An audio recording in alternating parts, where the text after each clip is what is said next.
Hello, my noble band of outlaws. Outlaw Samurai coming at you live with a video.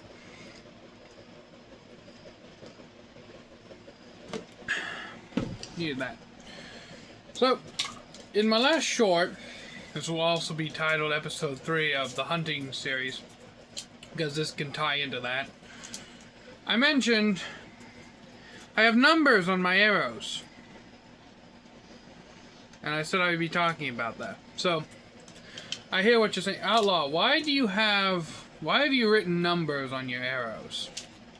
And these serve multiple reasons. Number one, they, A, let me know how many arrows I have. B, allow me to experiment a little bit.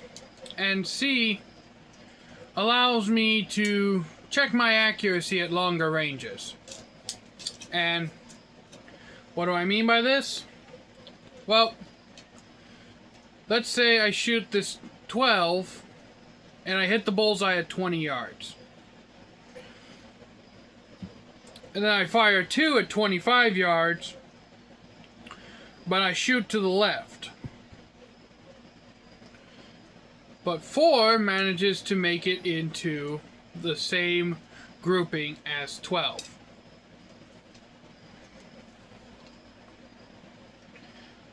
I can remember that 2, in this instance, was the one I shot to the far left. Now, I hear you think, oh, Outlaw, that's just common sense. Anyone can do that.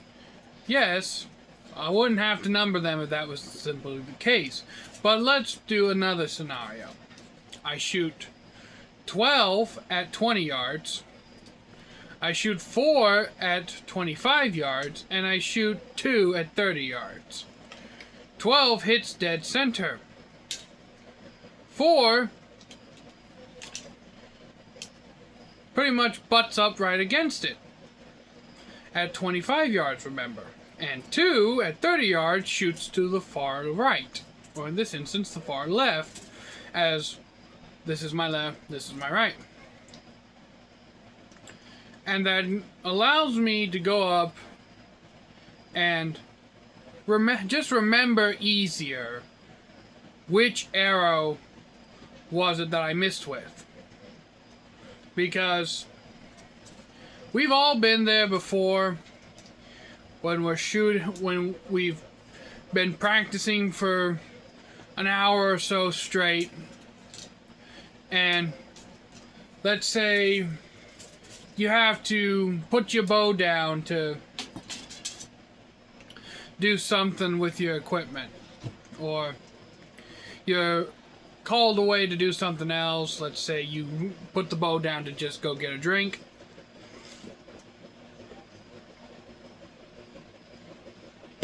And when you come back,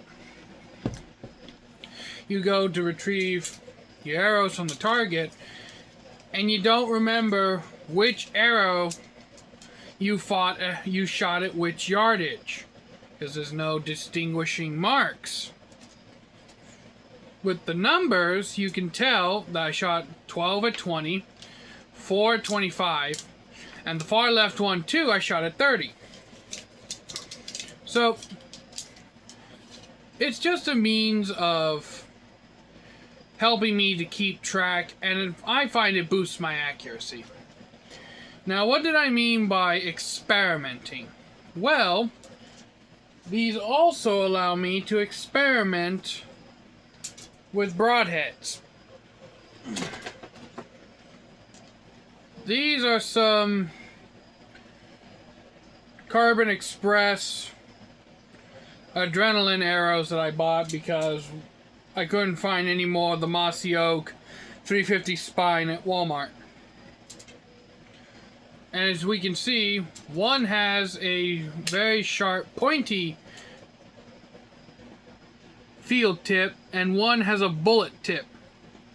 The difference is this comes to a finer point, and a bullet tip has a kind of like dome on it. But both of these are 100 grains, of course. But let's say I wanted to experiment let's say this is a 50 grain field tip, this is 100 grain. I could put this field tip on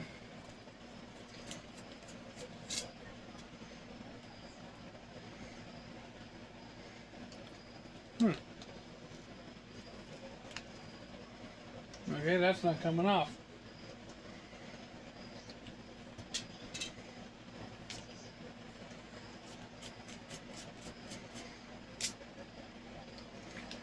Arrow 4, for example.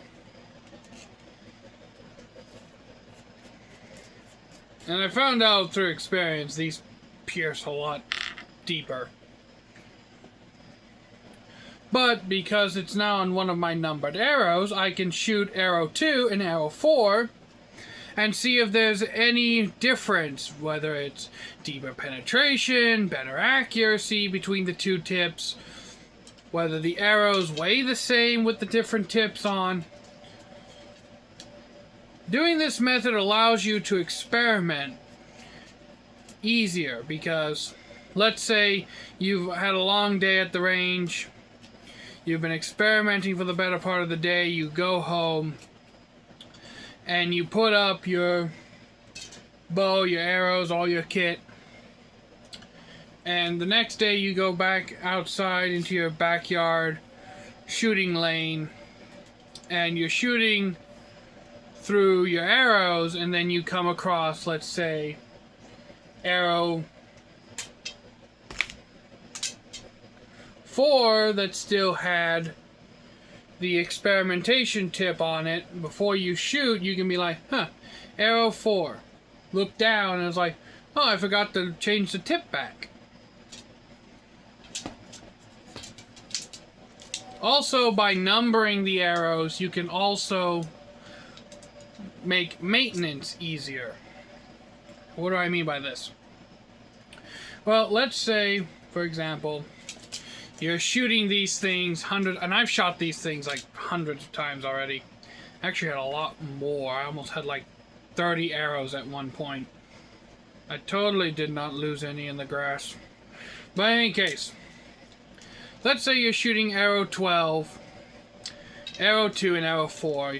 You're only shooting these 3 arrows for an hour. And after the hour worth of shooting, you realize that number 2 has a torn fletching. Now, most of us, or at least I, when I have a torn fletching on arrow, just rip it off automatically and separate it from my main batch. Well, let's just say hypothetically that you're exhausted after a long day of shooting and you just throw all the arrows back into your quiver and you go home, or you put the bow up. If you're just, because my yard's long enough, I can sight my bow, because I've actually tested this. If I put the target at the complete opposite end of my yard, I could theoretically sight my bow into 60, 80 yards, all the way out to 100. Would I do that? No. Because 2 reasons. 1, I'm not fucking hunting elephants or hippo or rhino or anything that lives in Africa where I have to be 100 yards away to make sure I have plenty of time to grab a gun and do a backup shot. Or hunting elk or caribou or grizzly where I have to make those long-range shots. And the other reason is I struggle at 35 yards already. There ain't no way in hell my shaky ass is going to be able to put an arrow down range at a 100-yard target.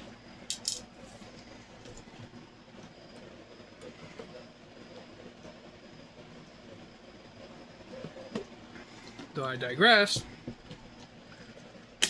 So, back to my thing. So, you notice that arrow 2 has a torn fletch. You throw everything back in there after a long day. You wake up the next morning, you're like, I'm going to have to take care of that arrow. And instead of looking through practically every arrow in your quiver, because my quiver is just a cardboard tube that I've taped off at the bottom and filled with arrows, because I'm simple like that. That's how I roll.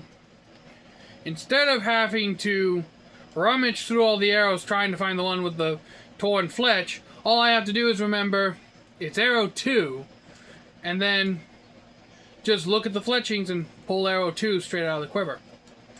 Now, I know what you're thinking, Outlaw. You don't need to number your arrows to do all these things. And generally speaking, you're correct. You don't need to number your arrows. But this is just what I find to be most useful. And there's one last benefit to numbering your arrows. And that's being able to tell which arrow flies the best. What do I mean by this? Well, let's say that your form is absolutely perfect. You always score a 10 on every target. And out of these 3 arrows, 2 and 4 always hit dead center, always in a perfect needle-tight group.